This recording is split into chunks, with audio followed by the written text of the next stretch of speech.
Sejam muito bem-vindos a mais um episódio do nosso podcast Saindo do Automático, um dos temas mais pedidos que todo mundo manda na caixinha de pergunta, que aparece no consultório, que o pessoal tem dúvida, que todo mundo acha que tem diagnóstico em TikTok, agora você vai tentar fazer diagnóstico pelo YouTube também, é o TDAH.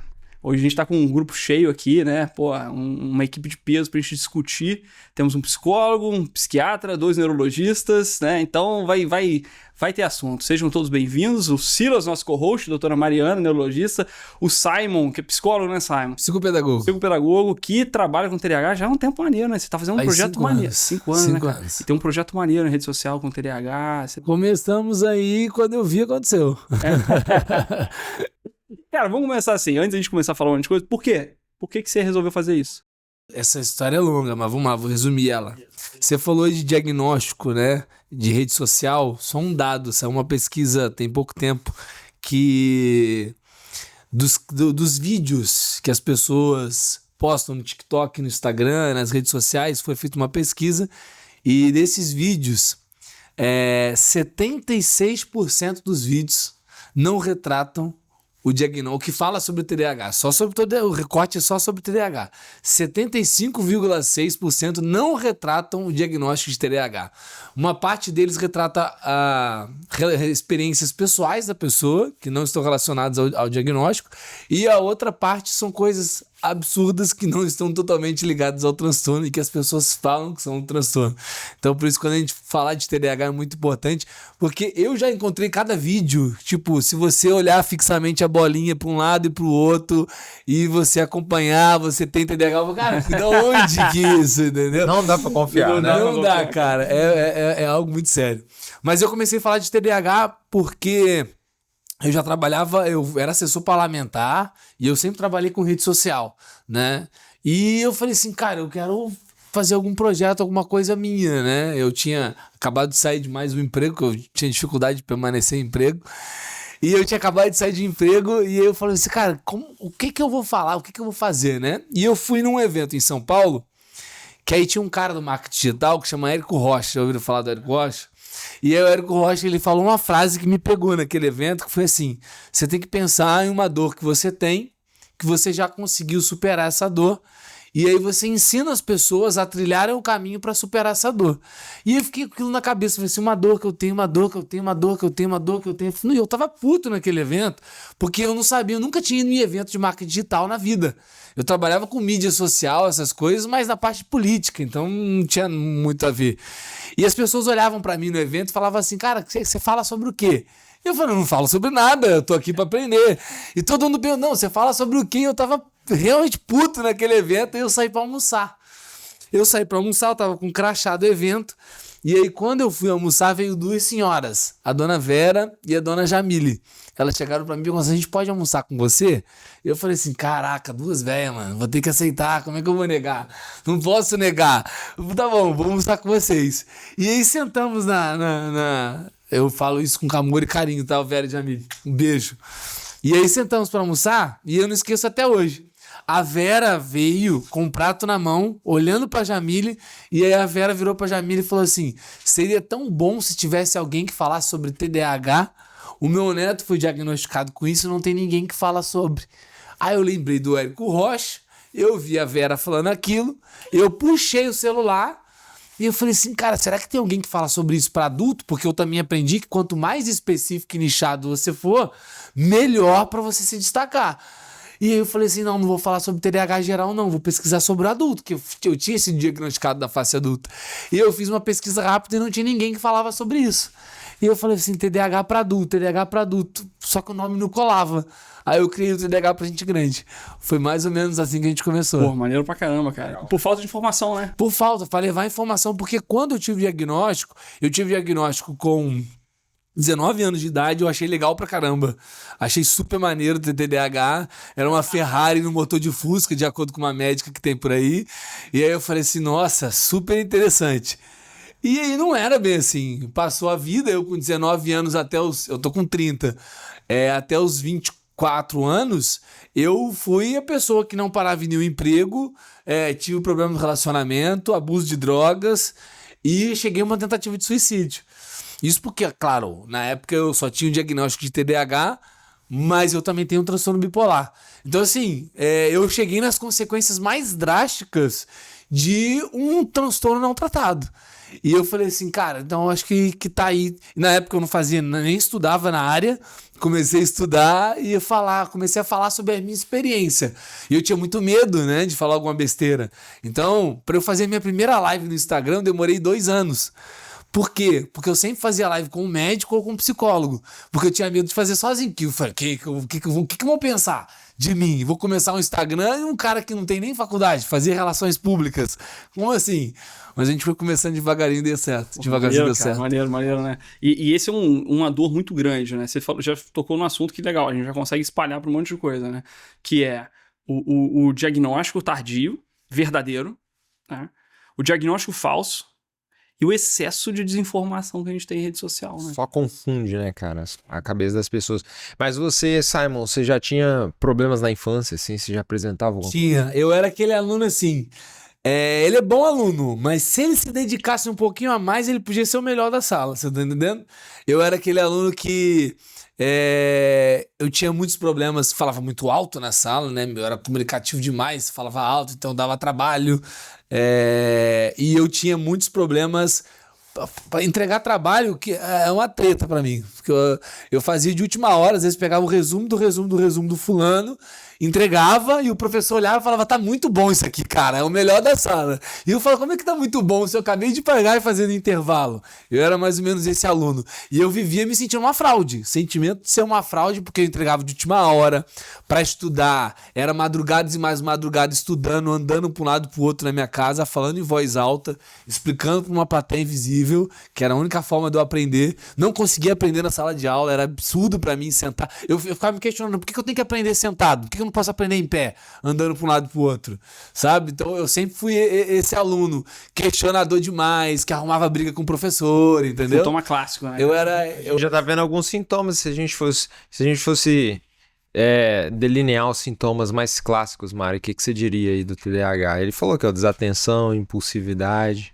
Bom, o protótipo mais clássico, né, é realmente essa questão de foco, atenção. Geralmente é um transtorno que tem início de sintoma muito marcado, né, nessa fase da infância. Então, geralmente tem um relato de uma dificuldade ali de ficar parado, uma dificuldade de prestar atenção, aquela criança que dispersa muito com a borboleta passando, o amiguinho mexendo na caneta.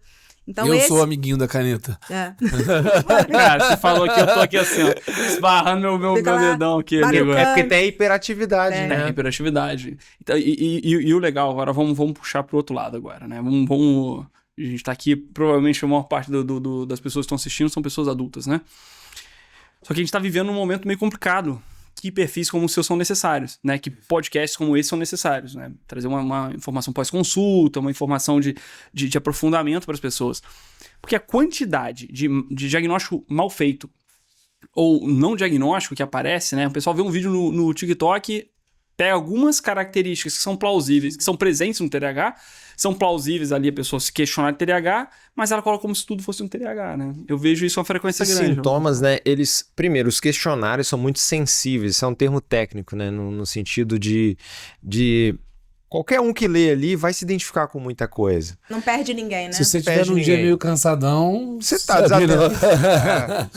Esse domínio da cognição, ele sofre influência de muitos fatores. Assim, se você tá cansado, se você não dormiu bem, se você tá ansioso, se você tá preocupado com alguma coisa, sua atenção diminui, você fica um pouco mais disperso, a memória já não vai trabalhar da mesma forma. Então, assim, quase todo mundo que lê os critérios ou que lê algum questionário da internet, ele vai se identificar. E aí eu trabalho de um profissional de delimitar, de colocar um limite ali, o que é normal, o que é patológico, né? O que gera um transtorno na vida daquela pessoa, assim. Ah, mas gera um transtorno, eu erro questão de prova, eu cometo erros. Tá, mas tem que olhar com mais cuidado isso daí, né? Eu gosto de falar que questões como errar questão de prova, coisa de colégio, é ruim. Só que tem que ter muito cuidado para ver se isso é suficiente para a gente chegar no diagnóstico de TDAH. Porque, cara, as tretas que eu sofri na minha vida com o transtorno não foram relacionadas a isso apenas. Isso foi muito superficial. Isso aí, na realidade, eu consegui tirar de letra em alguns momentos ali do meu jeito, estudando. Agora, a treta de um adulto que não consegue se adaptar no ambiente de trabalho. Você pode pegar minha carteira de trabalho não tem 28 dias lá, não passa dos 45 dias de experiência. Porque, cara, eu já cheguei a trabalhar de call center. É isso aí, cara. Isso é um sintoma... 45 dias, Cara, esse sintoma é claro, né? Isso é um sintoma que tem uma repercussão clara na vida da pessoa, pô. Os únicos empregos que eu conseguia me manter foi em eventos, que eu comecei trabalhando de garçom, depois eu virei produtor de evento, e na política, que eu comecei como candidato a vereador loucura lá em Londrina. E a mania bater. Com certeza, agora eu tendo o meu transtorno bipolar. Presidente, Eu né? falei, e foi bem pra cacete, eu fiz mais de 1000 votos em 45 dias. Aí os caras olharam pra mim e falaram assim, que esse maluco aí que nem é daqui, não tem dinheiro, tem 21 anos de idade e fez 1000 e poucos votos. Vou chamar ele pra ser assessor. Eu virei assessor de um deputado. E aí eu comecei a trabalhar em Brasília, entendeu? Como assessor de um deputado, minha vida mudou. Então, assim, as coisas que eu dei certo na vida não eram os empregos formais e tradicionais, sabe? Eu lembro que uma vez eu trabalhava numa mesa parecida com essa, assim, ó. Eu era call center de uma startup do ramo imobiliário. E o que eu tinha que fazer? Atendimento telefônico, falar, e hoje aqui eu tô muito tranquilo. Só que você imagina, hoje eu tomo estabilizador de humor pro meu transtorno bipolar, que já me deixa mais tranquilo, né? Eu já entendo meu transtorno. Agora você imagina o Simon com 22 anos de idade. Por aí. Ligado na tomada. On fire, entendeu? E achava que tinha que era o meu normal. Então eu gesticulava demais. No call center, lá no telefone. Né? Isso, virava a carteira, falava em voz alta. E, cara, com 20 dias fizeram um mutim, pediram pra eu sair. Falei, não dá pra trabalhar com ele. Só que nessa vez, cara, eu tive um líder, velho. Pela primeira vez eu não tive um chefe. Eu tive um líder. Que aí chegaram pra mim, o Manuel, que era o dono da empresa, falou, sabe, chega e vamos trocar uma ideia. Aí me levou lá numa cafeteria, lá embaixo, no prédio que tinha, e começou a conversar comigo. Ele falou assim, cara, a partir de hoje você vai ter rodinha nos pés. Ele entendeu como eu funcionava. Você não precisa mais trabalhar sentado na mesa com aquelas meninas lá. Você pode ir na casa do cliente, você pode ir na agência do cliente, você pode vir na cafeteira aqui embaixo, ficar lá no telefone, ligar, fazer suas ligações. Você não precisa mais trabalhar dentro do espaço. Cara, e eu fiquei 1 ano e meio daquela empresa, foi a única que eu dei certo. Durou mais. Porque eu fui embora, cara. Olha a importância do dinamismo no seu trabalho, né, Exato. cara? Sim, a política que você deu certo ali, quando você trabalhava em eventos também, cara. Estímulo, né, aquela coisa que realmente você funciona muito bem. O TDAH consegue trabalhar muito bem nesse certo, entre aspas, caos, né? Mas é bom estar tratado. É bom estar tratado, é claro. Eu costumo falar que se tiver calmaria... Se tiver calmaria, eu não consigo me adaptar, não. Complica. Agora, eu consigo ter calma no caos. Que o Mar Calmo nunca fez bom marinheiro, né? No caos eu tenho calma, entendeu? Eu consigo, parece que eu entro no... A minha mente, ela silencia quando o mundo tá caótico em volta. Não é caótico, né? Quando tem mais pressão, pra resolver as coisas. Na pressão, minha mente silencia, porque eu gosto de falar que a minha cabeça é uma gritaria a todo momento, né? E aí, quando eu comecei a tomar medicação pela primeira vez, o absurdo pra mim foi que silenciou, né? Inclusive, calma, né? Calmou, cara. Isso é um dado claro de quando você acerta a medicação. Silenciou. Né? O TDAH, ele acalma. A primeira medicamento que eu tomei já foi a Ritalina. Tomei bastante tempo a Ritalina LA. E depois eu fui pro Venvance. Aí o que aconteceu com o tempo foi que eu tomava o Venvance de 50 e eu comecei a passar muito mal, já fazia tratamento com psicoestimulante há alguns anos já. Eu comecei a passar muito mal, não sabia por quê. Vômito, dores de cabeça. E a gente foi diminuindo a dose do Venvance até que eu parei de tomar o Venvance. A única forma foi eu ter que cortar o Venvance da minha vida porque ele não estava me fazendo bem. Não sei por que isso aconteceu. Mas... E também eu estava tendo um recente diagnóstico de transtorno bipolar, né? A questão da adição, né, do psicoestimulante para o transtorno bipolar é uma coisa que a gente tem que ter muita atenção, né? Tem muito paciente que, às vezes, não sabe da comorbidade, né, do TAB, e às vezes usa de forma abusiva, né, como forma recreativa, então tem que ter muito cuidado, né? E o Venvance, ele dá barato, né? Dá barato. Ele dá um grauzinho. Ele falou aqui uma coisa interessante sobre a impulsividade, né? A falta de freio, né? Que às vezes o TDAH tem. Quer dizer, vem uma coisa na mente, ele fala, quando vê já falou besteira. Essa falha no controle inibitório, né? A falha no controle inibitório. Eu tive um paciente, cara, que ele arrumou um emprego, ele mexia com digital, ele foi para os Estados Unidos, aí a vida dele tava deslanchando, ele tava cheio de cliente lá. Ele me resolve casar com uma menina que ele conheceu uma semana.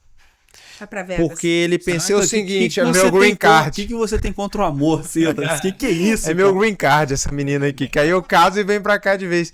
E aí, cara, a mulher era maluca, assim, em um mês e pouquinho não deu certo, teve que vir embora pro Brasil, ele não poderia ter saído dos Estados Unidos. Ele tava noivo, ele deu entrada na papelada e ele tinha que ficar 1 ano lá, ele não pode vir, não pode sair do país. O Ricardo não veio fácil assim. Aí ele saiu de lá, perdeu todos os clientes, perdeu o caso, perdeu tudo. Por essa impulsividade, né? Por essa falta de controle inibitório. Só que aí não foi impulsividade do TDAH, né? Foi já uma hipomania. Eu fui passar uma semana em Florianópolis, tinha acabado de mudar para um apartamento novo em Londrina, mobiliar o apartamento, tudo bonitinho, tudo certinho, sabe? Um dos melhores apartamentos que eu tinha tido até então, ou seja, estava feliz com a minha mudança. E aí eu fui passar uma semana em Florianópolis, né? E aí gostei de Florianópolis. Eu fui com uma mala desse tamanhozinho só pra Florianópolis. Aí eu peguei meu celular, liguei pro meu filmmaker. Falei assim, Patrick, ó, pode doar todos os meus móveis, doar todas as minhas roupas, que eu estou mudando pra Florianópolis. E morei 1 ano e 2 meses em Florianópolis. Você tá de brincadeira. Não, real. Caraca. Mas aí, então, vamos pegar esse ponto que alguém que tá assistindo aqui agora vai falar assim, pô, eu sou impulsivo também. Mas aí você comentou agora. Não, mas e olha o interessante que ele comentou também. A gente pode ter uma alteração no controle inibitório, que isso é muito típico do TDAH, mas a gente vai olhar pro grau, e aí você comentou, poderia ter não só do TDAH isso daí, você pode ter sido um efeito de sinergismo entre o TDAH com a bipolaridade, e aí você faz realmente um episódio de hipomania, de mania alto, né? Como uma pessoa às vezes ansiosa, ela perde o controle inibitório. Então a gente vai ter diversas situações que vão causar sintomas muito semelhantes ao TDAH. Então tem muita gente que pega essa lista pronta de Instagram, de TikTok e tudo, e fala, eu tenho isso aqui.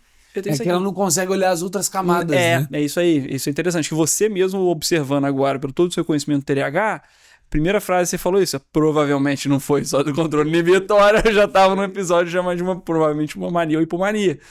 E isso tem que ser claro, porque os diagnósticos falhos, esses autodiagnósticos que estão acontecendo, e volta a falar, né, igual a gente falou na abertura aqui, tá na moda, né?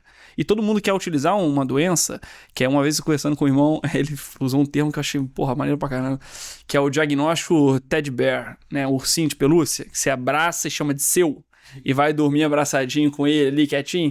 Então as pessoas estão pegando diagnósticos para ficar justificando um monte de coisinha. Isso é uma coisa que pergunta que eu recebo. Eu chego a receber perguntas, por exemplo, assim, meu marido me trai bastante. Isso é por conta do TDAH? Aí eu paro e eu falo assim, bom, vamos lá. Se seu marido não tem um outro diagnóstico aí e não tá numa hipomania muito louca, já sabe? Aí não tem justificativa, eu não posso justificar comportamento dentro de diagnóstico, né? Eu costumo falar que o caráter dentro do diagnóstico, né? Perdão, falei errado, eu não posso justificar o caráter da pessoa dentro do diagnóstico. E as pessoas, elas querem justificar, cara. Querem ter uma justificativa pra ququalquer coisa. Uma liberdade tem que ter, né? Sempre tem uma liberdade interior ali de escolha de alguma coisa. Alguns transtornos muito graves podem realmente modificar o comportamento. Muito grave. Sim, pode tirar realmente. Mas um TDA não. Mas é isso que você falou, João. Até estatisticamente, cara, transtorno de ansiedade generalizada em torno de 30% da população e o TDAH tá lá, varia para criança ou para adultos, mas tá lá em torno de 3%, 5%. Então, olha a prevalência da ansiedade, né? E a maioria que chega no consultório pra gente é um ansioso que tá achando que tem TDAH. A diferença é que geralmente é aquela cabeça que não para, mas geralmente dirigida pro futuro. O cara tá preocupado, ele tá com medo do que vai acontecer. A cabeça do TDAH não é que ela tá pensando no futuro, no passado, no presente. Ela só tá gritando. Ela tá viajando, Ela tá mano. gritando. É a canetinha, com um monte de né? coisa, é isso. Tipo assim, eu tô com você aqui, mas eu tô pensando em outras coisas. Não é que eu não tô com uma preocupação sobre o que eu vou fazer amanhã, o que eu tenho que entregar. Não. A minha cabeça, ela só tá respondendo a tudo quanto é estímulo. É uma resposta a todos os estímulos a todo momento. É diferente Tanto externos quanto internos, né? Quer dizer, um monte de pensamento que vem e você não consegue eu bloquear. Eu tô aqui com vocês aqui, mas eu tô sentindo a gota do suor descendo aqui, ó. E aquilo já tá me incomodando, entendeu? Eu sinto tudo acontecendo. O ventinho do ventilador. Eu sinto o ventinho que tá aqui. Essa semana foi. A gente tava gravando um episódio do Rei Leão, né? Quem não assistiu, assista o episódio do Rei Leão, foi muito bom. A gente tava gravando o episódio do Rei Leão. A gente tava comentando da análise simbólica do Rei Leão. Muito boa, muito boa. Por que um leão, né? Um grande. Aquele rei da floresta ali, quando ele deixa de seguir a vocação dele, ele vai comer larva com porco, porra. Ele cara, é um leão. A identidade dele. E a gente foi gravar e, eu cheguei mais cedo pra ajudar o Lucas com as coisas aqui. Eu falei, cara, vou botar o tapete aqui. Aí eu comecei a abrir o tapete. Aí daqui a pouco a gente falou, não, tem que pegar uma xícara ali pra botar as xícaras aqui. Aí daqui a pouco, mas a tomada, começou a arrumar a tomada. Quando eu vi, cara, assim, a xícara tava em cima do negócio, a tomada a gente não tinha colocado, o tapete tava aberto, e a gente abriu o mundo canibal, maluco, que tava vendo o vídeo da Biribinha Atômica. Foi um negócio assim, assustado. Eu falei, caralho, maluco, a gente não tava pensando em futuro, nada, a gente tava... É esse caos. Mas aí eu queria puxar uma coisa aqui que é o meu ponto central, né? Que eu acho que muita gente vai divergir, no meu Instagram sempre tá discussão isso daí, sobre a causa do TDAH, né? O pessoal acha que a genética determina, eu sei que tem um componente genético, principalmente em alguns casos a gente vai ter uma força da genética, da hereditariedade, mas é o fator ambiente, né? Estilo de vida, um monte de coisa, criação, estilo de vida, formação de afeto, começa lá embaixo, no berço. E o grande vilão, a meu ver, hoje, os estudos mostram isso, as telas, né? Eu truco essa ideia de que a tela vai ser, mais cedo ou mais tarde, associada como causa. Muito provavelmente, né? Hoje a gente sabe a questão da epigenética, né? Que o fato de você ter um gene, não necessariamente é um gene que vai ser ativado e você vai desenvolver qualquer patologia, né? Que a gente esteja estudando, esteja avaliando. Hoje a questão comportamental, e a gente vê na prática, né? A gente sempre pede, eu faço muito isso que o João faz. Me mostra aí, quanto tempo você usa o celular? Ah, uso pouco. 11 horas por dia. 12 horas por dia. Eu falo, cara, se você fica 16 horas ativo, 8 horas você dorme, cara, você tá gastando mais de metade do seu tempo com o celular, com o computador. Então, assim, essa interação interpessoal, que é algo que é tão importante, né, o indivíduo tá direcionando isso de forma muito errada, né? Então isso... E vocês que são neurologistas, respondam uma coisa, a tela, a exposição excessiva, o que não é difícil de alcançar, né? A exposição excessiva, porque mais de 2, 3 horas por dia... na minha casa eu nunca teve nem televisão. Eu cresci sem televisão. É mesmo? Devido à religião, não tinha televisão na minha fica casa. uma coisa muito clara no seu caso até. Eu não porque tinha televisão real. Até hoje não tem. Você já tem Agora tem. Você tá com quantos anos, Simon? Eu tô com 30. 30 anos? 30 anos. Mas computador, já tinha celular... eu tive depois dos 15, né? Depois dos 15 anos. Não, no seu caso fica uma coisa muito clara. Assim, TDAH primário, né? Pelo sua característica no colégio, pelos transtornos que estavam acontecendo em volta, né? Os casos que a gente tem comentado, esse boom de pseudodiagnóstico, vamos dizer assim. Especialmente pós-pandemia. A gente pode gente, discutir. Não precisa nem ser pseudodiagnóstico, porque tem estudo mostrando que o cara preenche os critérios. Não, sim, eu entendi, realmente. Deixa eu até recapitular a minha resposta aqui, né? Voltar aqui minha resposta. Se a gente pode modificar a estrutura cerebral através do nosso comportamento, igual a Mari falou que é epigenética, né? Então um comportamento, uma pessoa que fica em situações, né, de tristeza muito grande, ela consegue fazer uma alteração de mudanças de produção de neurotransmissores específicos, né? Até a ponto de causar alteração na estrutura cerebral. No Japão tem trabalhos que mostram que as crianças, o excesso de tela modifica a formação do olho e está aumentando a miopia. Então tem uns dados. Estava conversando com minha esposa, que é oftalmologista, a gente estava conversando sobre isso. Tem alguns trabalhos que já comentam em não sei quanto tempo mais da metade das crianças do Japão serão míopes. Né? Absurdo, né? Então a gente tem essa alteração do cérebro. A gente pode ter a alteração criança do núcleo que tá em também. desenvolvimento, né? E é um momento crucial, né? É um momento que tá tudo ali muito ávido, né? Então, esse momento muito crucial do neurodesenvolvimento, se você expõe aquele cérebro que você tem que estimular a parte de motricidade, a criança tem que aprender a amarrar o sapato, tem que aprender a correr, tem que aprender a ter coordenação motora fina, tem que aprender a desenvolver uma linguagem, uma conversação de forma adequada. Você enfia galinha pintadinha, nada contra a galinha pintadinha, mas você enfia uma tela com luzes piscantes, com música de forma... Essa criança vai ter um demérito na linguagem, vai ter um prejuízo importante. Então, você vê, eu tenho 2 filhos pequenos, eu vejo várias mães falando, nossa, meu filho tá com 3 anos e fala 2, 3 palavras. Meu filho é autista, meu filho tem algum problema. Será que de fato seu filho é autista? Né? Então, a gente percebe, né, na nossa clínica, a gente tem neuropediatras, a quantidade de crianças com pais que vão buscar atraso de linguagem, atraso de desenvolvimento. Será que isso é comportamental ou será que isso é um transtorno genuíno? Né? Então, fica realmente essa pergunta. Porque essa estrutura cerebral que está sendo desenvolvida de forma tão ávida, o neurônio está ávido por informação, por conhecimento, e é uma janela de oportunidade. Se a gente perde esse momento crucial, foi-se embora. A gente não consegue voltar atrás. O pessoal não se dá conta de que não só a criança está exposta à tela, ela tem dano direto ao cérebro dela, né? Áreas ali ficam atrofiadas. Inclusive áreas de neurônio espelho, né, que é desenvolvimento da empatia, isso é um problema seríssimo, lesão direta no olho, etc. Mas os pais também, que estão na tela ali, estão interagindo menos com os filhos, né? E essa criança, por ter alguém falando na televisão, não quer dizer que ela está sendo estimulada, né? Tem um viés aí também, porque os próprios pais não vão estar juntos, então acaba que todo mundo vai perdendo uma dinâmica verdadeira da interação intersocial, né? Fora que o conteúdo, porque a gente pode falar da tela, mas claramente o conteúdo ele faz diferença também. A velocidade, você pega, por exemplo, um trabalho que fala do TikTok, né, por lesão em núcleo de recompensa. A velocidade de um Reels, de um TikTok, né? Assim, você vai estimulando, é absurdo, cara. É absurdo. É diferente de um YouTube, que você bota um vídeo lá de 10 minutos. Eu não consigo ficar dentro do TikTok. De tão aquilo lá perturba minha cabeça. Real. Aquilo dá até tontura. Eu olho, e aí é engraçado que a geração mais nova, de 15 anos, não saia do TikTok. Não saia do TikTok, né? Eles estão acostumados com aquela frequência. O máximo pra mim é o Instagram ali, que o Instagram é mais demorado, é mais lento, né? Mas eu no TikTok eu não consigo, é muito, muito estímulo. E eu não entendo aquele caos que tá ali, que me baralha tudo. Eu falo, o que é isso, cara?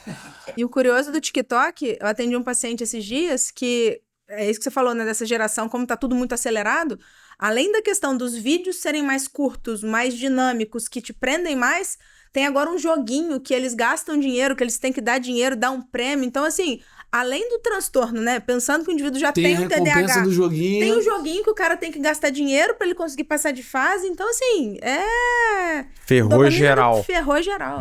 Ferrou geral. E tem um estudo, cara, na década de 30 eles fizeram quanto tempo um aluno fica concentrado com um professor falando de um assunto, né?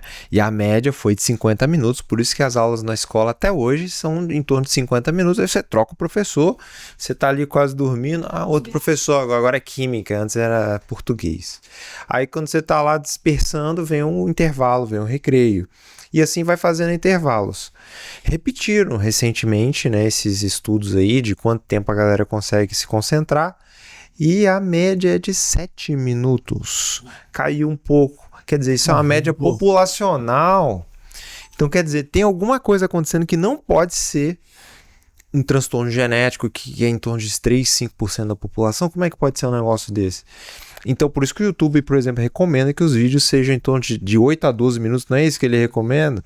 Porque a retenção cai muito. A galera não consegue ver vídeos longos. E você vê os adolescentes hoje, eles não conseguem ver filme. Não consegue ver um filme inteiro. E aí acha que é transtorno. Isso não é transtorno. É isso aí. E aí que entra... Eu vejo filme, pô. Ele tá... Isso aí, cara. Olha pronto, aí. Pô. Obrigado. Eu vejo filme. Muito obrigado a todos. Claro que não é todo filme, mas eu vejo filme. Às vezes tem que dar um pausezinho. Eu adoro maratonar uma série, entendeu? É isso. E aí as pessoas confundem essa sei lá, esse acidente como é muito fácil a doença específica. É muito fácil eu assistir uma série com o meu celular do lado e tá mexendo no celular e falar que é transtorno. Coloca o celular longe, cara. Sim, É aí que entra a parte comportamental, essa estratégia de terapia comportamental, né? Não medicamentosa, que acho que a gente vai falar mais pro final, né? Que é o que praticamente você trabalha, né, Simon? Que é Cara, rotina. Principalmente quando eu vou ser muito sincero pra vocês. Eu comecei a levar meu diagnóstico a sério quando eu sofri eu tava numa depressão muito grande, e aí quase fiz uma besteira. E aí eu falei, opa, temos que tratar aí. Tem alguma coisa errada comigo. Comecei a fazer o tratamento, lá pro 3º mês, veio novamente o diagnóstico de TDAH, que eu já tinha tido com 19 anos de idade, mas tinha achado legal, não tinha dado importância. E aí eu comecei a tratar. Mas eu falo pra vocês com total sinceridade que no TDAH, pelo psicoestimulante ser um medicamento que você toma e já faz um efeito imediato e realmente faz o efeito, você consegue desempenhar essas atividades, eu não levava tão a sério o meu diagnóstico quando eu tive o diagnóstico de transtorno bipolar. E é muito louco, porque quando eu tive o diagnóstico de transtorno bipolar, eu precisei tirar o psicoestimulante. E aí eu tive que levar a sério as mudanças comportamentais, que eu já tinha melhorado muito, só que eu ainda não levava no grau que eu deveria levar. E aí sim eu levei, cara. Só um parênteses. Isso é um problemaço que até a literatura fala. Você medica o cara e ele relaxa para as mudanças comportamentais. Porque é imediato, ele falou, pô, é imediato a parada. Na realidade, o medicamento ele tá ali para medicado eu conseguir implementar as mudanças comportamentais. Cara, é isso. Eu vou entender isso depois. Por que eu vou acordar cedo pra fazer exercício ou eu tô tomando Ritalina? Tô de boa. Melhorei? Eu aprendi ao longo do caminho, né, que a medicação, eu tava até falando com você, que a medicação pro TDAH ela é como se fosse a rodinha da bicicleta. Ela tá ali durante um período da tua vida que seu pai e sua mãe colocou a rodinha na tua bicicleta pra você aprender a andar. Depois ela tira. Então, eu aprendi depois botou que no o bolso medicamento... Essa entrou pro nosso... repertório, nós vamos falar né? isso pros pacientes. Eu falo isso direto para os transtornos de ansiedade, cara. Quando eu pego o paciente com transtorno de ansiedade, coloco os 3 pilares lá que eu utilizo de tratamento, eu falo assim, o remédio ele tá entrando aqui para ele tirar esse sintoma desesperador do seu peito e a partir de agora você conseguir enxergar claramente o que você precisa fazer para não cair de novo e pra você se ajustar e entrar numa vida melhor. Depressão também, né, cara? Você tira o cara do fundo do poço, melhora a vontade pra fazer algumas coisas, a volição, e aí vamos colocar uma atividade física, vamos botar uma vida espiritual, vamos colocar outras coisas. A espiritualidade é uma coisa que foi extremamente importante pra mim, porque era uma coisa que eu sempre nasci, cresci num lar cristão, só que eu não olhava pra espiritualidade da maneira que eu deveria olhar.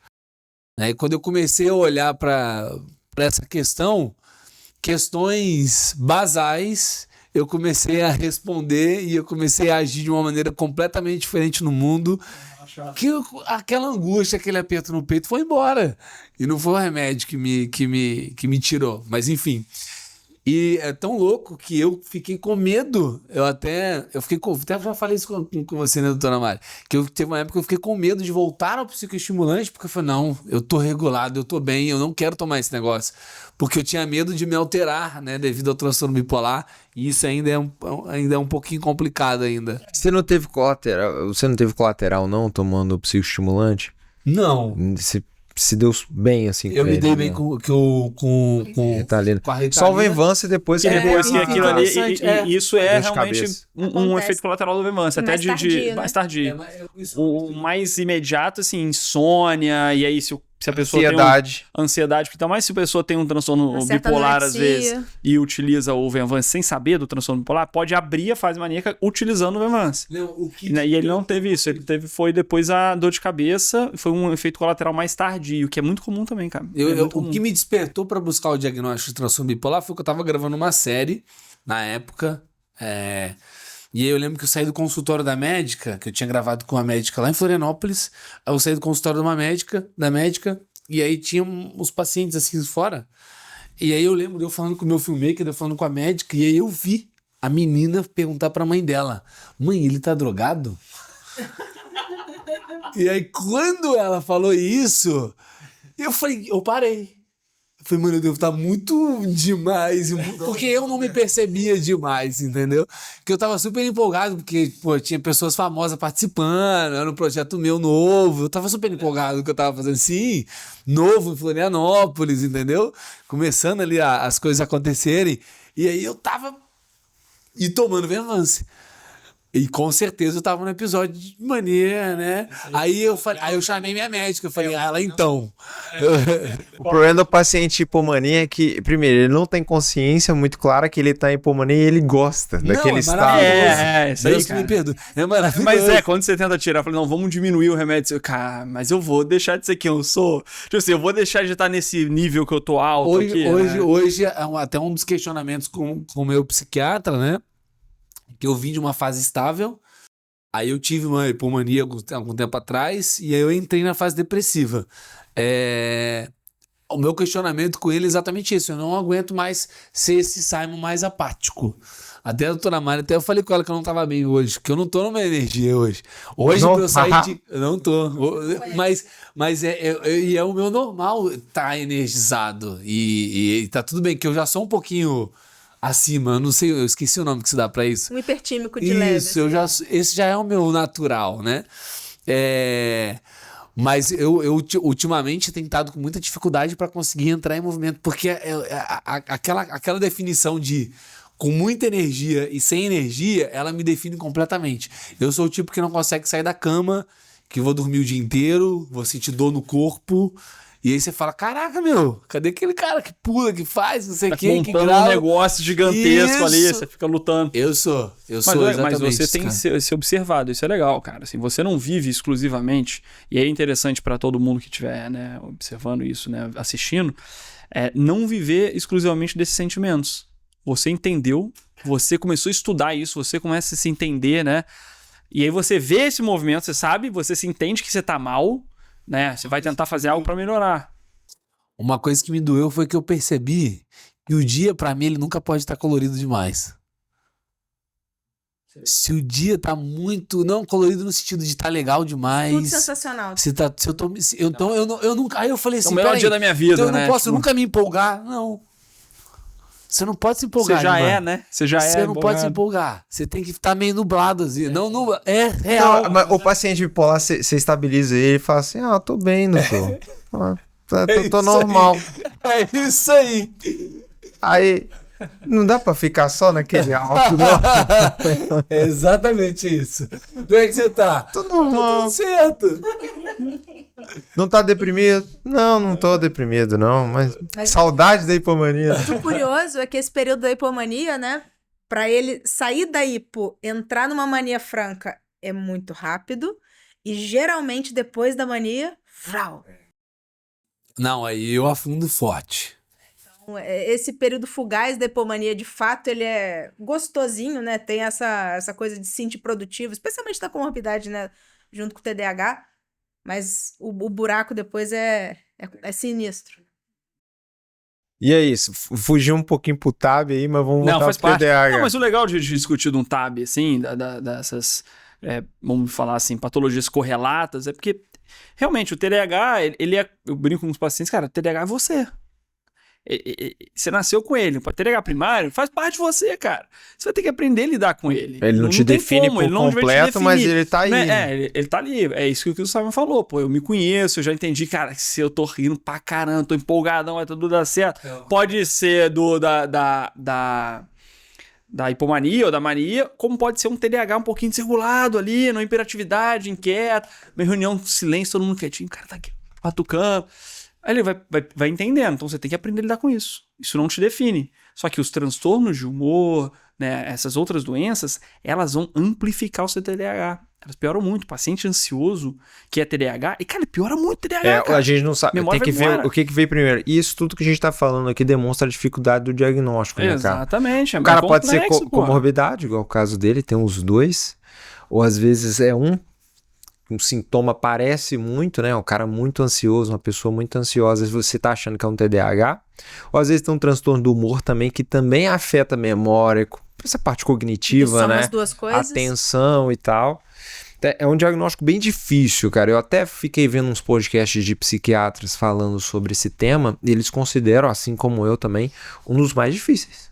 Diagnóstico de TDAH. E não é num vídeo de 10 minutos, de 5 minutos, não é numa consulta só. É difícil você fechar um diagnóstico de TAB. É depressão mesmo. Depressão, por mais que a gente tenha critérios diagnósticos para essas doenças, cara, o tempo, a observação desse paciente mais de uma vez, né, um retorno, você consegue entender melhor esse paciente. Então o diagnóstico, ele, de forma alguma, ele é feito... E uma coisa que chama atenção, o portador do TDAH, especialmente aquele adulto que não tem um diagnóstico precoce, não tem as intervenções adequadas no tempo certo, é aquele indivíduo que ele tem o dobro, o triplo do esforço para conseguir metade das coisas que a maioria das pessoas consegue. Então, esse remar todo dia, o tempo todo, isso vai exaurindo o indivíduo e abre portas para condições comórbidas Ele depois. se frustra, começa a ficar ansioso, porque quando ele tem um projeto difícil, quando ele tem algo muito difícil para fazer, ele já sabe a dificuldade que ele vai ter, então ele começa a antecipar esse sofrimento, desenvolve uma ansiedade. Aumenta a chance de desfechos negativos, né? Pra gente não falar algumas... A vida do TDAH clássico, ela é classificada por você um caos, uma desorganização, uma falta de planejamento total. Então, quando eu comecei a entender e olhar dessa maneira, eu comecei a olhar que determinadas coisas que eu achava que era o TDAH não eram. E aí fez muito mais sentido. Eu cheguei a questionar. Quando eu tive o diagnóstico de TAB, eu cheguei a questionar se eu tinha TDAH. Falei, caraca, será que eu não tenho, mano? Eu faço até um trabalho disso. Mas é aquela coisa, né? Quando você primeiro trata o transtorno bipolar e a gente vê o que sobra, né? E aí ficou bem visível o diagnóstico do TDAH pra mim também. Eu trato a ansiedade. Eu vejo que o cara tem uma ansiedade. Você trata, já melhora. Eu lembro de um caso de uma paciente que A ela... gente não pode ir direto pro TDAH, né? É muito Não perigoso. pode, exatamente pela dificuldade que é. Se você dá um psicoestimulante para um ansioso, muitas das vezes ele vai ficar Piora. pior da ansiedade. Vai ficar, Piora, e essa é a zona que a gente vê hoje em dia. Todo mundo usando psicoestimulante, todo mundo quer uma Ritalina e um Venvance. E não, porque eu não tô conseguindo estudar. Na verdade, ela tá querendo, tá muito ansiosa com uma prova, com um concurso. Ela tá querendo uma performance sobre-humana.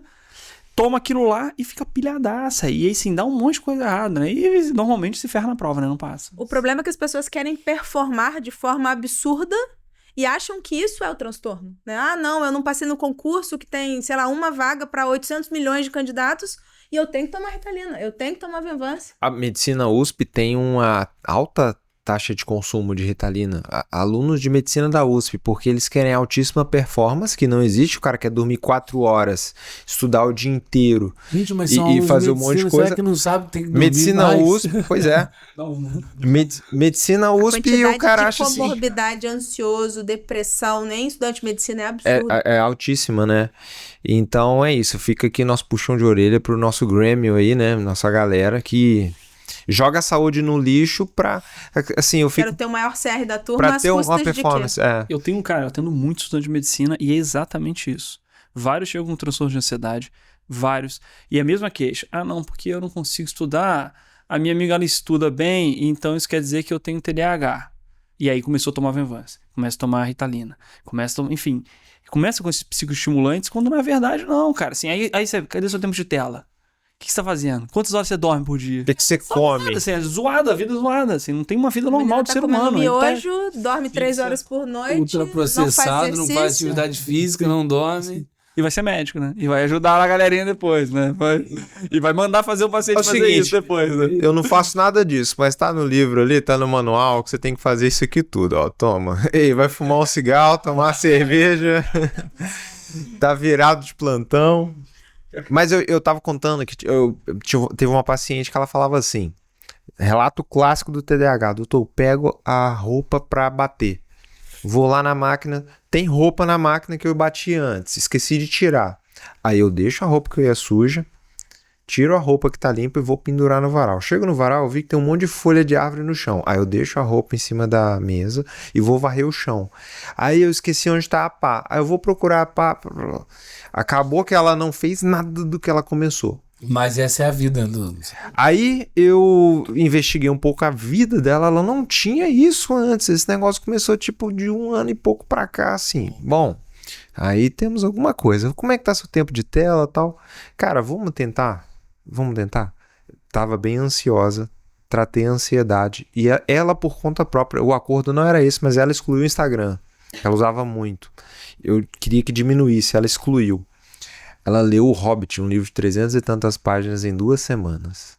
Assim, eu tô voando, eu tô muito bem, eu tô muito concentrado, eu tô conseguindo organizar minhas ações. Quer dizer, era uma ansiedade com sintoma muito característico de TDAH e excesso de tela. A ansiedade tem muita desatenção, né? Impressionante. O paciente, ele chega A com sua essa cabeça clínica tá em outro lugar, não tem como você estar no momento Tá. presente, né? lá longe, lá na frente. Catastrofizando tudo, né? Sempre pensando É igual quando o negativo. pessoal pergunta, mas TDAH tem problema de memória? Eu falo, não é bem com problema de memória, sua cabeça não tava ali na hora, cara. Você Então não não vai tem como fixar você nada. lembrar, você não vai fixar.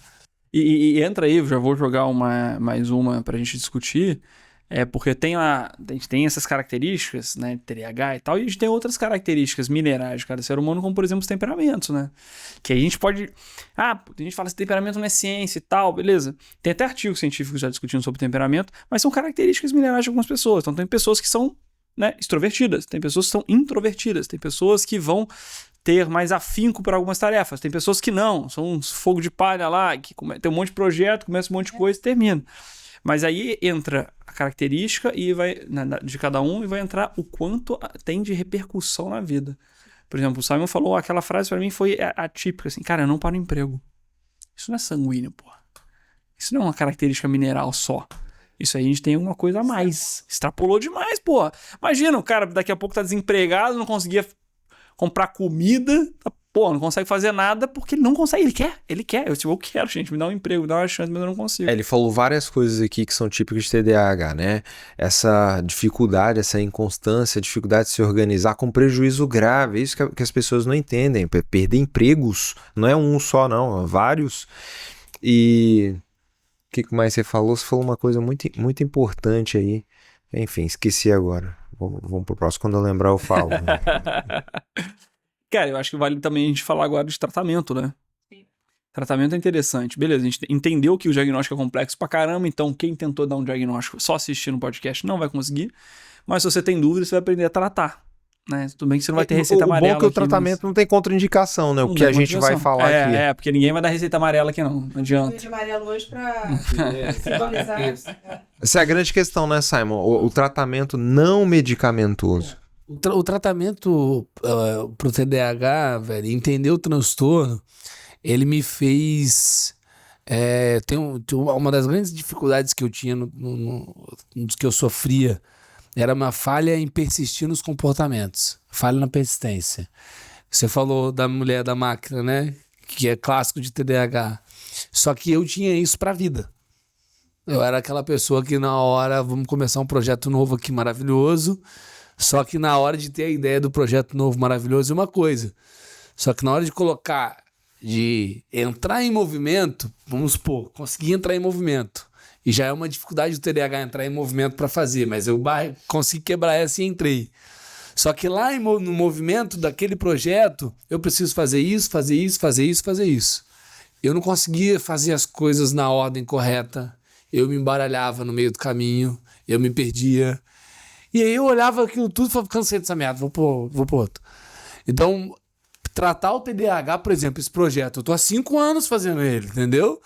E eu comecei na kitnet na minha casa, pô. Se hoje a gente tem uma equipe, não foi sempre assim. Como que eu consegui persistir nesse projeto? Porque eu abandonei tudo que eu fiz. Eu largava tudo pelo meio do caminho, pela metade. Eu acho que essa, na minha opinião, no meu caso, né, era a maior treta do TDAH. É eu não conseguir ser constante. Eu sempre abandonar os projetos. E não é projeto... É projetos pequenos do dia a dia, de arrumar uma casa, até projeto de vida. Pô, quem quer se relacionar com uma pessoa que não consegue ter uma visão de futuro?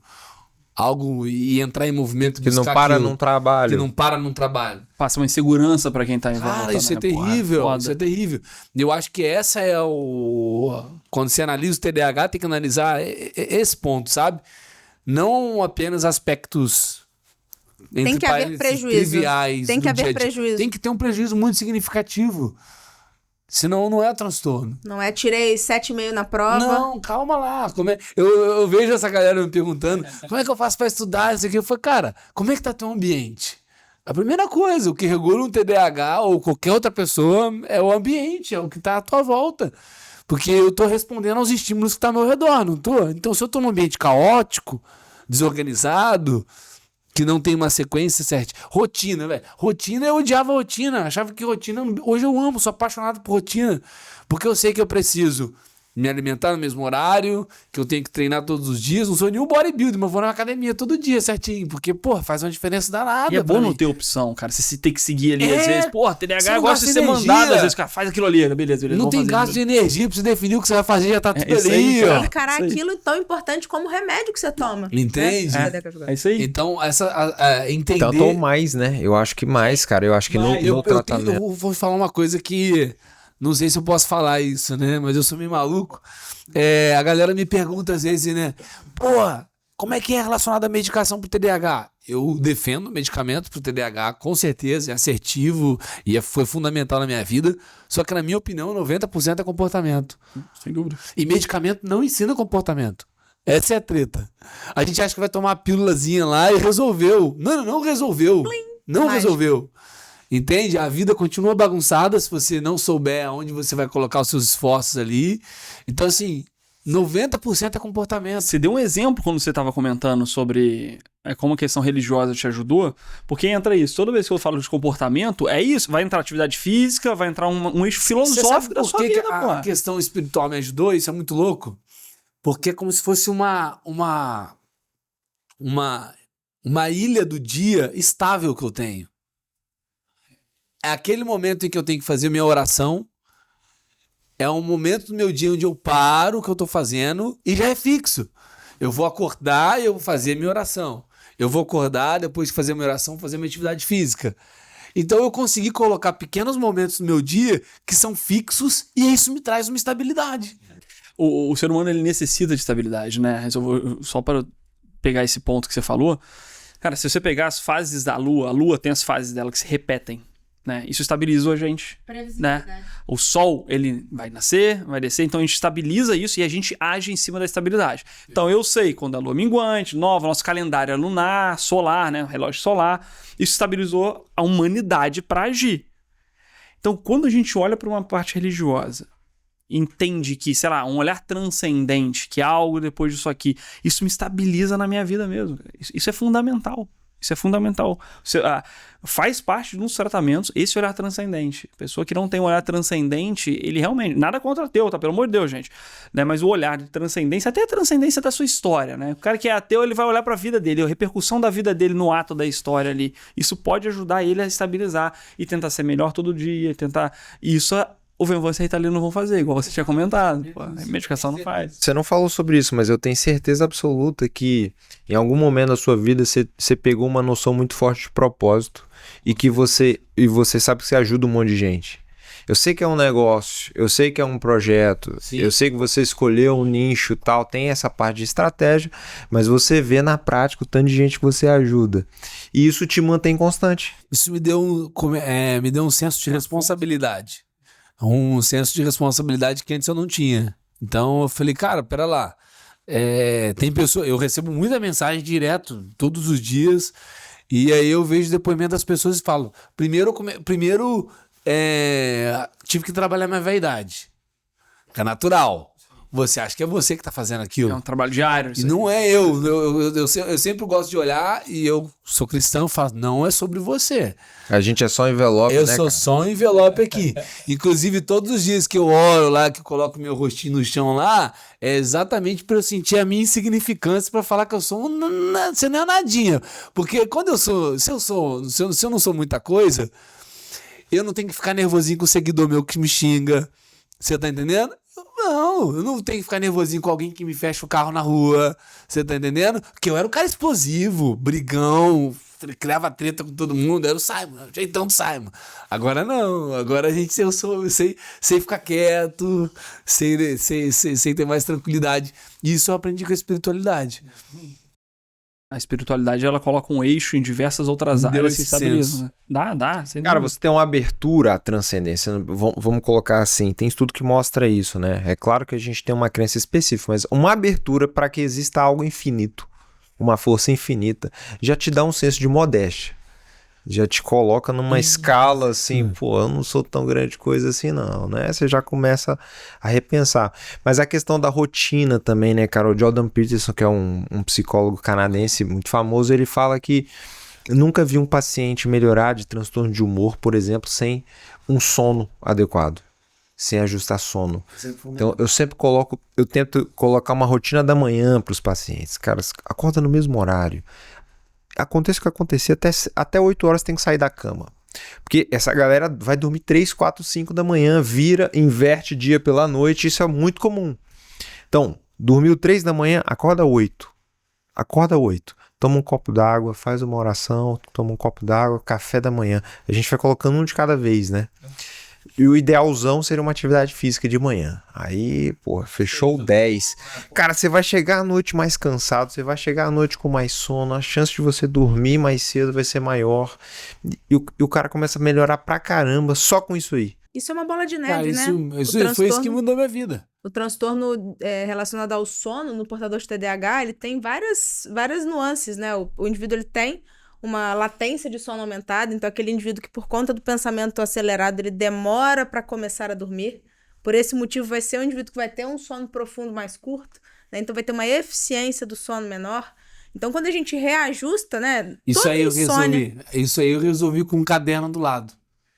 Hábitos Todo de higiene dia do sono. antes de deitar eu jogo tudo que tá na minha cabeça no caderno. 10 páginas, né? Gasta papel. Só que tem dia que eu tô com tanta preguiça que vai menos, entendeu? Aí você põe tipo a gasolina de médico, vai linha, né? Mas eu era aquele cara que ficava batendo a perna na cama com pensamento, pensando em um monte de coisa. E aí me questionando das coisas que não fiz durante o dia, que eu tinha que fazer no outro dia, aquela conflito interno danado. E aí eu comecei a fazer isso, cara. Hoje eu durmo com uma beleza. Até sem fazer isso, hoje eu deito, bato na cama, durmo, graças a Deus. Mas eu tive muito problema com sono. E pra conseguir ajustar foi muito difícil. Mas isso entra até num lance de cunho hormonal, né? Quando a gente regula, né? O indivíduo acordar bem cedo de manhã, fazer sua oração, fazer a prática de atividade física regular, a gente organiza, né? A questão do cortisol, né? Melatonina. Então, tudo isso faz muito sentido, né? Já E não é remédio. estressado, né? E não é remédio. E não é remédio. É comportamental. Não é remédio, Você comentou dessa coisa do pensamento acelerado também. Tem um exercício que também é interessante, que assim, aquilo que a gente estava comentando sobre ser o envelope. Eu assim, a gente não tá inventando nada aqui. Essa parada já tá aí, maluco, ó, há muito tempo. A gente às vezes sistematiza e facilita para algumas pessoas verem. Não tem ninguém inventando a roda aqui. Tem um exercício que é o exercício chamado exame de consciência, que é um exercício interessante também no final do dia, que ajuda a esvaziar a mente, né? Você pega e pensa, o que eu fiz bem, o que eu fiz mal, o que eu poderia ter feito de melhor e posso aplicar amanhã. É boa. Tá, pum, você dá uma matada naquilo ali também, naquelas vozes, aquelas vozes que ficam ali na cabeça. Caraca, meu Deus, não acredito. Então, pum, já joguei tudo aquilo ali, já tracei as minhas estratégias pro dia seguinte, né?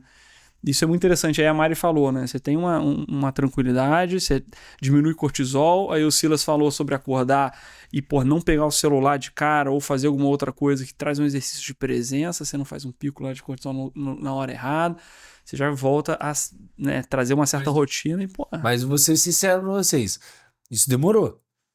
Isso aí, vamos colocar aí pelo menos 3 anos aí pra eu afiar isso aí, sofrendo, batendo na trave, errando, sabendo o que tinha que fazer, mas indo errando e tal. Pra transformar esse hábito. Até transformar.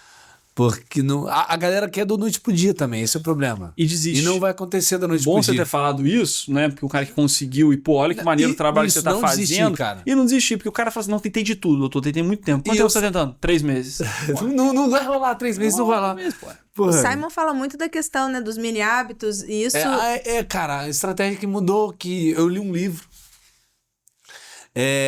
eu devorei o livro rapidamente, chama Mini Hábitos, Mini Hábitos, só Mini Hábitos. E a estratégia do Mini Hábitos era muito perfeita, por exemplo, se eu tenho que ler todos os dias, no lugar de ler um capítulo, eu leio uma página. Então, sempre que eu tiver que entrar em movimento para fazer algo, eu dou um pequeno passo em direção àquilo, não um passo completo. E aí eu comecei a fazer uma atividade física. Eu tenho meu mini hábito de atividade física. É fazer uma flexão do lado da minha cama. Quando eu deito numa cama e eu me cobro por não ter feito atividade física no dia, não deu para treinar alguma coisa, eu consigo levantar rapidamente, fazer uma flexão e falar, opa, cumprido o dia hoje. Meta, check. Check. E isso pode parecer bobeira, mas eu coloquei para os principais hábitos: leitura, atividade física, sono. E eu comecei todos os dias da minha vida, eu comecei a fazer só o mínimo. Eu só fazia o mínimo. Fazer só uma flexão. Só que eu tava lá deitado no chão, com a barriga no chão, fazia 10. Entendeu? Não fazia uma só. Uma página, eu não quero uma página, eu lia 5 páginas. E aí porque se eu pensasse, caraca, tem que ler um capítulo do livro hoje, eu não ia pegar o livro pra ler.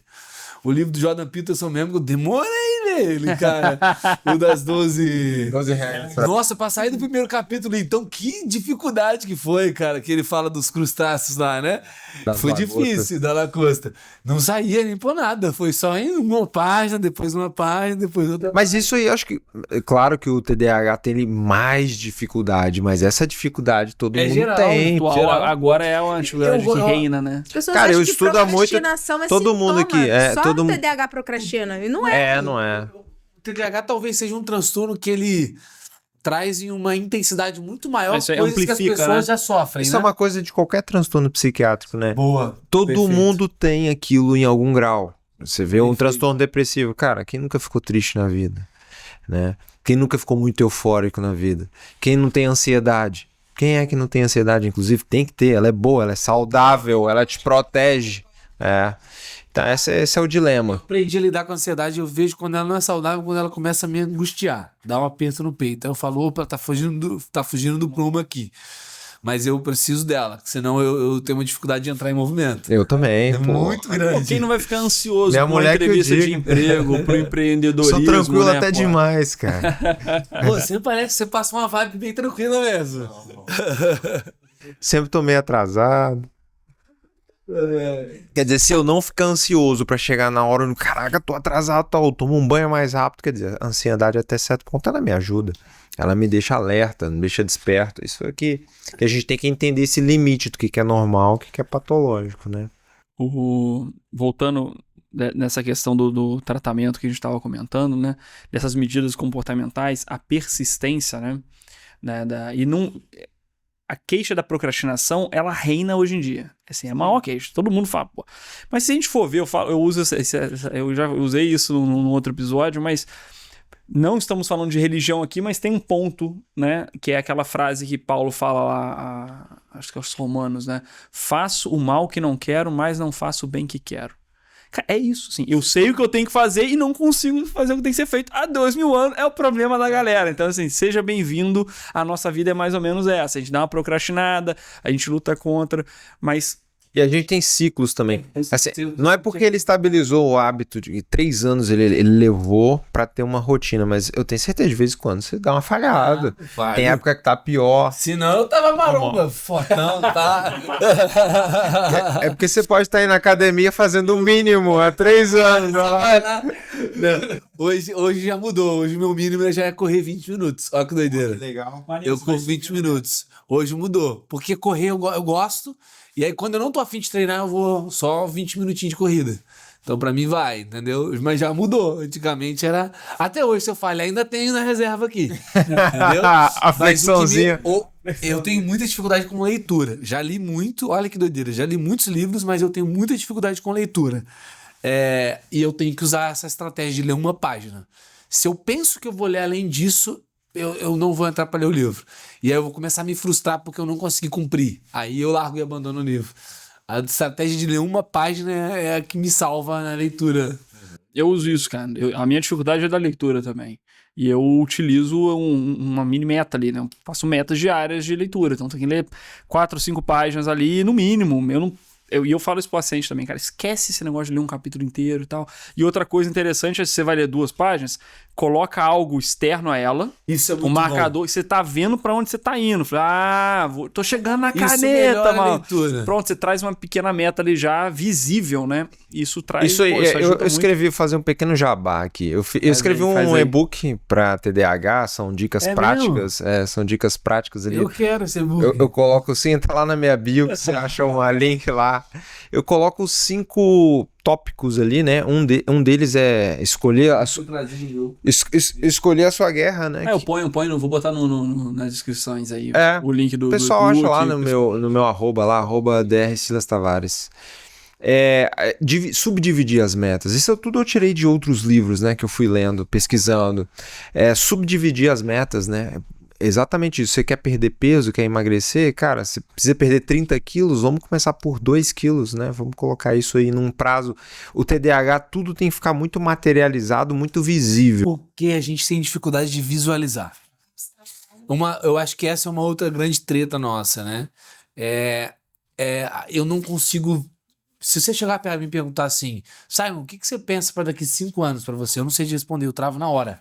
Eu ia nesse evento aí motivacional, a galera perguntava isso, eu não conseguia responder. E depois eu fui entender todo o mecanismo do cérebro, como que funciona, né? Do córtex pré-frontal, enfim. E eu não consigo, tipo assim, visualiza como é que vai ser o teu dia amanhã. É muito difícil para mim. É muito complicado saber, por isso que a rotina se faz fundamental, entende? Porque eu tenho muita dificuldade, então tudo quando é muito mais materializado facilita. O cara tem mais palpável. Ele tem que ir na consulta 4 horas da tarde, aí ele fala, pô, consulta hoje 4 da tarde, tá de manhã. Cara, daqui 10 segundos ele já esqueceu disso. Ele já se perdeu com outras coisas ali. Então você bota um bilhete grandão lá, consultas, Alexa, 16 horas, toda hora, né? Relógios pela casa e tal. E o jejum de dopamina, né, cara? O jejum de dopamina é muito importante. Aí entra atividade física, tomar banho gelado, esse tipo de coisa pode... Banho gelado eu sou contra, eu gosto de banho quente. Negócio de tomar banho gelado de manhã frio, isso é doido. Qual que é o negócio do talvez banho gelado e outras coisas? A do banho gelado altera tanto a dopamina assim, a ponto de eu ter... Não é possível que eu vou ter que fazer. Eu condenava isso minha vida inteira. Altera, cara. Tem estudo que mostra que banho, mas aí não é o nosso caso, tá? O estudo fez um banho a 15 graus Celsius e você teve um aumento de quase 300% do nível de dopamina no córtex pré-frontal. Mas quanto tempo eu tenho que ficar nesse banho? Os caras faziam isso por imersão, né? Entrava numa banheira gelada. Mas aí eu não sei te dizer quanto tempo. Mas toma um banho. Funciona. Só o braço, por favor. Rapidinho ali, né? Tô brincando, tá? Mas é difícil mesmo. Mas você pode entrar por uma outra questão além da dopamina, no jejum ali, as modificações, né? Os domínios da vontade. Quando eu brinco com o paciente cafezinho sem açúcar, escolher uma coisa que não gosta, para entrar uma certa dificuldade no seu dia e você voltar a ter um controle. Pô, é bonzão você vencer alguma coisa, pô. Você porque a tendência natural dele é buscar o prazer imediato. Buscar o prazer, tudo que estimula ele, tudo que é gostosinho. Então o TDAH realmente ele vai ser estimulado com tudo que é legal, ou que ele julga ser legal, ou que ele tá curioso, você né? Aprende a lidar vai ver o que tem na caneca aqui, se é uísque, se é não sei o que. Tá naquele livro ali, ó, Terapia de Guerrilha. Terapia de Guerrilha. Fala Terapia de Guerrilha, exatamente. Coloca bastante mortificações, pô. Encaixa problema no seu dia, come jiló. Uma vez eu falei pra você, cara, jiló, velho. Giló é comida de passarinho. Exatamente. Eu sou contra. Se o negócio é o banho, eu sou contra o giló. A história, eu não consumo açúcar hoje, né? Mas não foi porque... eu vi que o açúcar era isso, ou aquilo, era importante. Não foi nada disso. Eu trabalhava nessa empresa que eu contei pra vocês, do call center. E aí a Tayana, todo dia ela via eu tomar um café depois do almoço, melado, cheio de açúcar. E ela toda fitness, toda saudável, né? Ela, isso é pior do que cocaína, hein? Tem que parar com esse negócio. E ela era a dona da empresa.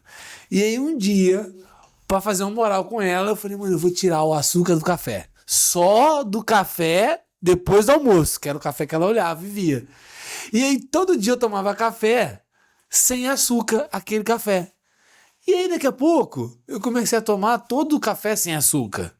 E aí, quando eu ia almoçar, eu gosto de tomar suco de laranja, e aí o garçom perguntava pra mim, gelo e açúcar? Eu tiro o açúcar.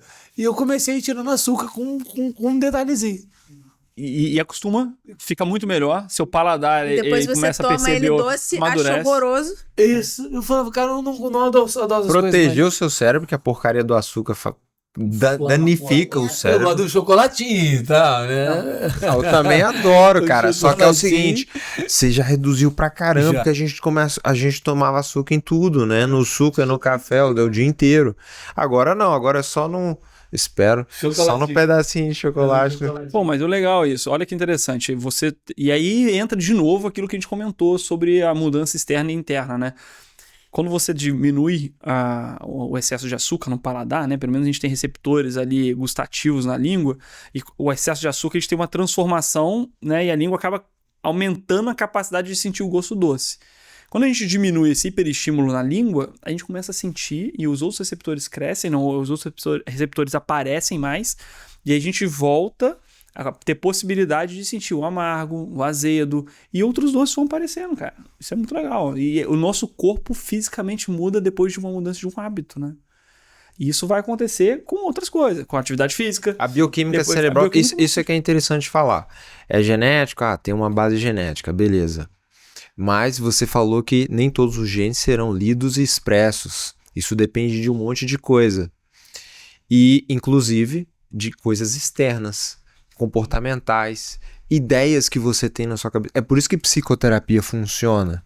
Porque através da conversa, através da terapia, através de exercícios que eu passo para esse paciente e tal, ele muda alguns hábitos, alguns comportamentos que alteram a bioquímica cerebral. Sim. É por isso que a prática espiritual religiosa ajuda. Que um cara que às vezes não consegue parar num trabalho, quando ele tem um senso de importância, de proporção daquilo que ele faz, ele vai acordar mesmo sem vontade, ele vai saber, cara, eu tenho um dever moral com essas pessoas aqui. Eu tô ajudando, eu tô fazendo bem. E eu sei fazer, eu devo fazer. É o sentimento que você é útil, né? É. Eu sou útil. É isso aí, exatamente. Que ele tem um senso de propósito. E se você tiver fé, tem uma ação divina, às vezes, né, cara? Você pediu para Deus te ajudar, né? A gente tem que acreditar nisso. É verdade. Se a nossa fé é verdadeira, verdade. tem uma infusão. Faça por onde que eu te ajudarei. Tem a ação da graça ali, cara. Isso aí, total. E por fim, a gente tem os remédios, né, cara? Pra finalizar, tem as medicações que eu acho que não vale a pena ficar, assim, morrendo de discutir, porque tem seu efeito. Assim, é indiscutível a necessidade de medicação. Isso é indiscutível. Especialmente no início, né? Mas eu concordo exatamente com o que o Simon falou. Assim, cara, 10% é remédio, 90% é mudança de hábito de vida. Mesmo que a farmacoterapia seja a nossa principal ferramenta de trabalho, né? Quer dizer, pelo menos na nossa formação tradicional. A gente praticamente só aprende remédio. Hoje eu tento compensar com outras coisas. Vou estudando outras coisas para tentar ter mais ferramentas, né, de trabalho ali. Mas eu concordo 100%. TDAH... A medicação, ela é a rodinha ali, às vezes no início, pro cara dar uma regulada. Rodinha de bicicleta. Pode roubar? Tá, Olha, beleza, então. Valeu, muito obrigado. Gostei, cara. É isso, né, João? Porra, muito bom, cara. Pô, obrigado, Simon. Obrigado, legal, Mari. obrigado foi, vocês. Excelente, foi muito bom. E a mim, você não agradece, não, né? Silas, você já tá de direto, casa, cara. Eu não vou ficar falando assim, obrigado, Silas. Tá? O cara é co-host, cara, não tem como. Você não me agradece, pô. Fala assim, obrigado, João. Obrigado, João, por convidar aqui mais uma vez. Um prazer enorme. Pode chamar. Mas é isso aí, pessoal. Um abraço. Até o próximo. Valeu. Valeu.